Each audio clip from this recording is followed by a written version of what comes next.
Hello, my name's Ed Davis, and I am very pleased to be in Sheila-Na-Gig's fiction anthology, their first fiction anthology, A String of Beads and Other Stories.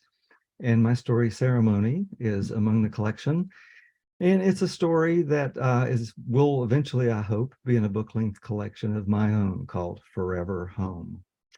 All right, and I plan to read an excerpt and take you up to where the story gets really interesting. And I hope you want to keep on reading. And the name of the story is Ceremony. So far, Cassie's wedding is not anything like how I'd envisioned it. Happy folks gathering beneath lush green canopy here in the pine forest, hawks soaring above, blessing my best friend and her chosen mate. So far, it's been more bridge over troubled water than all you need is love. As a scheduled entertainment, I'm qualified to make such distinctions. Maybe another song will help, but no one's paying much attention to an old, barely a boomer chick like me, strumming and singing beside the path where folks enter from two directions, up the long bank from Shawnee Springs Creek, or down from the Horace Mann statue meadow, our temporary parking lot. I feel a hand on my shoulder, and when I turn, Cass looks totally stressed out. Oh, Kate, Mom finally made it, but she's not happy. My best friend looks beautiful, a portrait of innocence in her white embroidered blouse and iridescent long green skirt. The silver and turquoise necklace I'd bought in New Mexico years ago is the perfect touch. I had no idea when I gifted her with it that she'd wear it on her big day. At 37, she doesn't look any older than the young single mom I'd taken under my wing nearly a decade ago at the high school where we teach. I'd chosen her to mentor on day one. I knew she needed nurturing. I'd watched her daughter Madison grow up and babysat her often over the past 9 years while my mentee shopped for a new husband, a lengthy enterprise that resulted in much disappointment. Madison now stands, basket of pine cones on her arm, ready to spread joy at the drop of a rusty needle. Though she's 12, I feel she's still years away from being a teenager with her frilly pink canopy bed and Olympic athletes rather than pop stars on her wall. She beams whenever I catch her eye, making me, as always, feel guilty. She'd always wanted to adore her Auntie Kate, but I found myself putting up, if not exactly a wall, then a chainmail veil between us. I could read her a story from the rocking chair, but never felt all that comfortable cuddling. Cass saw the distance I needed, but never said a word about it, gushing with gratitude for the tiniest contribution I made to her little family. She knows her old friend has demons. Is there a 45-year-old alive who doesn't? And now it's looking like my mentee is facing hers.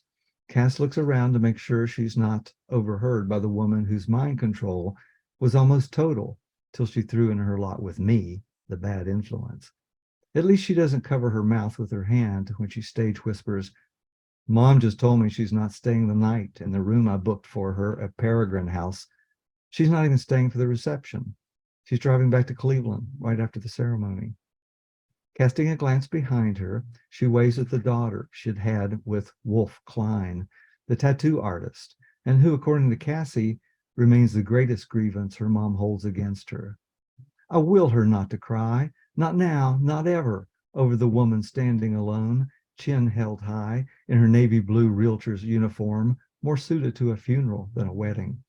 I resist telling Cass she should give up trying to please a woman certain to hate everything about this hippie wedding, as her daughters said she'd surely call it. Instead, I shrug. So Mom misses out. At least she came for the ceremony. Maybe she'll get something out of it. Not likely, say Cassie's swollen eyes. At least she isn't wearing makeup that will run.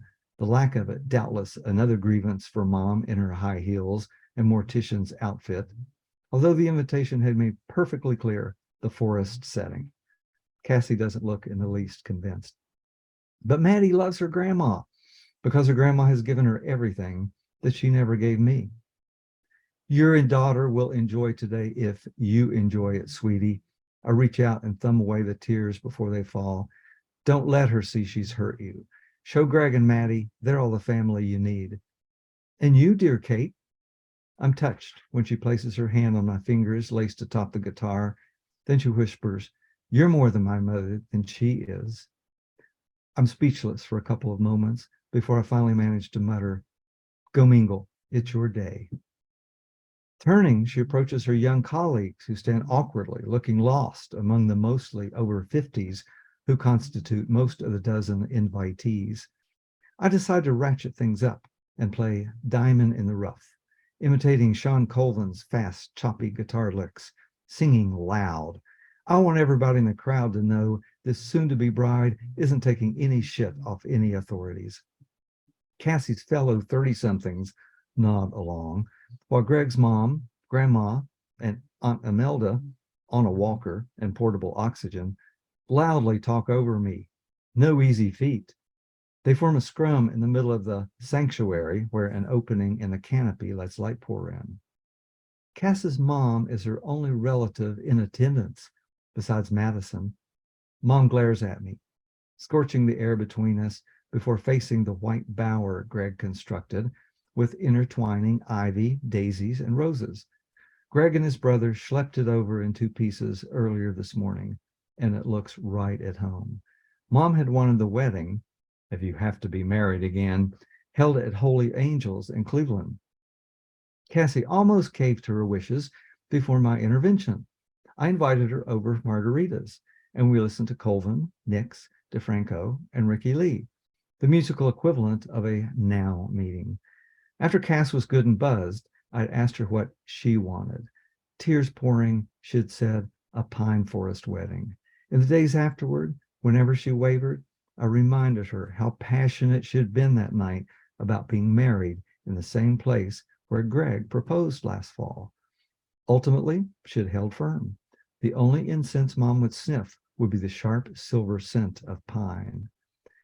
The instant I finished Diamond, Greg walks right over, wearing his tight-lipped, almost a grimace grin. "I'm damn glad you're here, Kate." "Yeah?" I like Greg because he's in love with my best friend and treats her right. Though I had my doubts about her dating an Air Force pilot, he turned out to be gentle, kind, and smart. Most important, he's never gotten between us. "The music's great. I hope you don't mind keeping it up a little longer." He looks around, lowers his voice. "Father Lyons isn't here yet." I couldn't believe they'd gotten a priest. A concession to Cassie's mom, of course. I'd recommended Dan Farley, Shawnee Springs' lovable red-faced mayor who married almost everybody in town. "I think Father must have gotten lost," he whispers. "No way, he'd call, right?" He shakes his head. "It was also last minute. Cassie had the Methodist minister from town lined up, but he had to cancel yesterday due to a family emergency. I think she arranged it through Father's secretary. What if she forgot to tell him?" I look over his shoulder at Mom, the mortician, who's growing unhappier by the moment. She stands alone, clutching her purse like someone's going to steal it. Or maybe it's a shield, because she doesn't know anybody. In spite of myself, I empathize a little, but surely a businesswoman like herself knows how to mingle, right? "Don't sweat it, Greg. You guys are getting married if I have to do it." When he smiles, his eye corners crinkle. He's indicated before, subtly so as not to upset his beloved, that he's my ally in Cassie's parental recovery. "Let's hope it doesn't come to that." Then he hears himself, "No offense." "None taken. I'll keep the tunes coming for a little longer." Lifting his thumb in solidarity, he slips back beside his betrothed, who's now bouncing from foot to foot like she needs to pee. Much longer, and we'll all be looking for some privacy in the understory. Belting out Joni's Chelsea Morning, I circle the sanctuary, guarding the perimeter like a border collie. Toward the rear of the clearing, I notice a lean-to, almost hidden in the underbrush.